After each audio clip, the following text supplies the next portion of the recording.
Hey guys, so I am back and it is May now, but I still have to do my April wrap up because I have not got to that yet. I was busy putting together my vacation video, so I'm gonna go over my April wrap up now. This is my first wrap up video. I haven't actually done one of these yet, so bear with me if it's not that great, but we'll see. I've watched a lot of booktube videos on wrap ups, so I feel like I can get the gist of it. Also, I'm pretty pumped because I successfully completed my O.W.L.s for the Harry Potter Readathon, so I will talk about those books that I read as well. And yeah, let's just get right into it. So to start off, this book wasn't part of the readathon, but I started off with the Warrior Heir. I'll put it here. This one was about a boy named Jack Swift who realized in his teenage years that he had something different about him. Also, this is an urban fantasy. So essentially what they have is they have these things called weir stones, which are put inside them. Well, they're not put inside them, they're born with them, and when you have this, you have some sort of like magical element to you. There's different classes and different forms of weir stones. Essentially, there are two societies, the white roses and the red roses, and they will use these warriors, so those are people born with warrior stones, in battle against each other every year to determine who controls the magical world and all the magical artifacts. So somebody implants a warrior stone in Jack when he's very young to eventually make him a warrior when he's of age and fight for their house. I really ended up liking this book. It might just be because I was reading a lot of mediocre books before I got to this book, so that might have been the reason why I gave it such a high rating. But I did end up, I think, giving it 5 out of 5 stars. It kind of just like flew by for me. And it was easy to read, so that was something great for that one. The next book I had was called Rarity of a Century by Fawzi Zabla. I used this one for my defense against the dark arts, and I completed it. It wasn't my favorite book. Essentially, it's about a guy, and the end of the... Well, first of all, he works at this restaurant. He has a friend there, and then he also meets this woman at the restaurant who he like instantly falls in love with. Insta love. And he wants to be with her, but the book's written very like not chauvinistic. I'm trying to think of the word. If you know the word I'm thinking of, where it's very like male brain and like the only thing on their mind is sex. That's the word I'm thinking of. So put that in the comments if you know what that word is. I might get it later on. I just can't think of it right now. But anyway, so that was a lot of what this book was about. And then all of a sudden there's some sort of like event where it's like a rapture happens, and then he is left on the planet with just her, and they kind of like fall in love. I'm not going to say anything about the ending because I don't want to ruin it, but there was too much about this book. It was kind of all over the place, and I ended up giving it a 2 out of 5 stars. Then I read Roses in December. It's a short story collection of like haunting and macabre tales.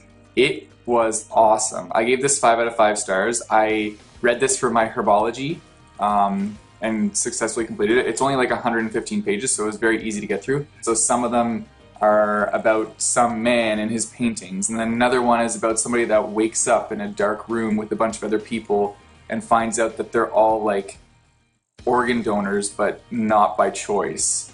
So it's just, you don't really know what you're expecting when you start reading one of the short stories, and that's what I love about it. And it just like, I flew through this thing and I loved it. I couldn't get enough, and I wish there was more of this book. The next one, this one wasn't part of my O.W.L.s, but I had an author reach out to me and I decided to read this book for them. And this one was called High School Queens.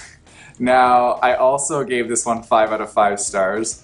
I didn't realize I had a sassy side until I read this book, because I was like, I love this. This is so full of drama and just like, oh, it's just like, if you picture all the popular high school girls and they're fighting against each other for the top like spot in the high school, Now, also, I feel like it's very similar to that show, Gossip Girl. My friend always quotes this, and when we're done like texting or something, he'll be like XOXO Gossip Girl. Jordan, you know who you are. But in this book, it's very similar like that, and I've never seen the show, but I can imagine that the show is super dramatic, and I loved everything about this. Also, there's some great LGBTQ plus representation in this book, which was great. The author said that he's going to send me the next one when he's finished writing it, so I'm super stoked with that because I finished this one on the plane on the way to Ireland, and I just wanted more. The next book I read, which I'll show here, is Red, White, and Royal Blue by Casey McQuiston, and I also love this book. This month was a month of books that I liked. It was so good. I read this one on my trip as well, so I kind of flew through this one as well. In this book, the president is a woman, and Alex is the first son. He despises Henry, who's part of the royal family. They're supposed to be seen together because there's an incident that happens at the beginning of the book where it kind of shows that there might be turmoil between the royal family and the White House family. So they kind of have to repair that by pretending to be friends, but then they end up becoming actual friends and then more than friends. And it's just like there's such a progression from not friends at all to, well, lovers. So I'm pretty sure if anybody's like heard about this book, they know how that goes. The only thing I didn't like about it is that I'm not like a very political person. I don't really follow politics that much. So that part for me wasn't my favorite, but luckily there wasn't too much of it. Also, the most underrated character is Nora in this book. Nora is his best friend, and she is just like, she's a bisexual, she's super chill, and she's always just like, she's that friend that you go to if you need advice, they'll give it to you straight. Like, they will tell you. If you're being an idiot, if you're being stupid, if you're fucking up, like, they will tell you. So Nora is definitely underrated, and I think she deserves like a side story. Also, I read this book for Transfiguration, which was to have red on the cover. And then my next book, which I read for Charms, which was an adult read, was The Secrets You Hide, which I'll show here, by Kate Helm.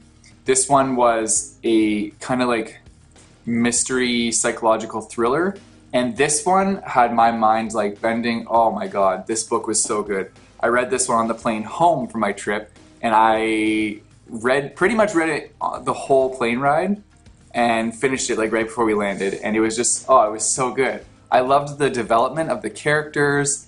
The main character, there's so much about them. Like, it starts off with a little hinting of their backstory, but it doesn't tell you, and it slowly gets revealed, kind of like peeling back layers of an onion as you like read the book.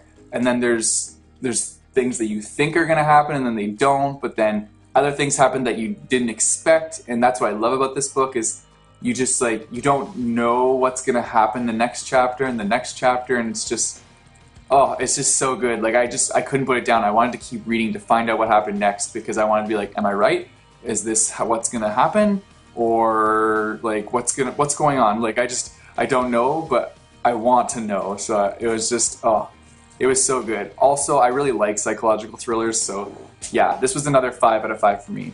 For Red, White, and Royal Blue, I gave that one a 4 out of 5, just because of the political thing that kind of brought it down a star. And the last book I read was for Potions. It was to read a sequel, so I read The Wizard Heir by Cinda Williams-Chima. Now, this is the one that comes after The Warrior Heir. This one is about a completely different character, yet it's the same world, and it's still an urban fantasy, same series. It's just, this book is about a different character than the first book, so it's not like an exact continuation. I did like this book. There were some elements that I kind of figured out near the end, and I wish it was harder to figure out, but I still really did enjoy this book. This one was more magic centralized, and it gave you more information about the magic systems and the magic history that you kind of wanted to know more about in the Warrior Heir. So that was really cool. I ended up giving this one a 4 out of 5 stars. And that's all the books I read in April, but I completed my O.W.L.s, and I'm super pumped about that. So now it'll be the next stage, I think, is in October, where we do our newts. So that'll be fun. If you like this video, Don't forget to like and subscribe. And I post videos every Wednesday. I will be hitting you guys up with my May TBR soon. I have a lot of cool books that I'm really excited to read. And I'm also doing a buddy read with Amanda Reads, so that's going to be awesome. And that's it for now. Bye, guys.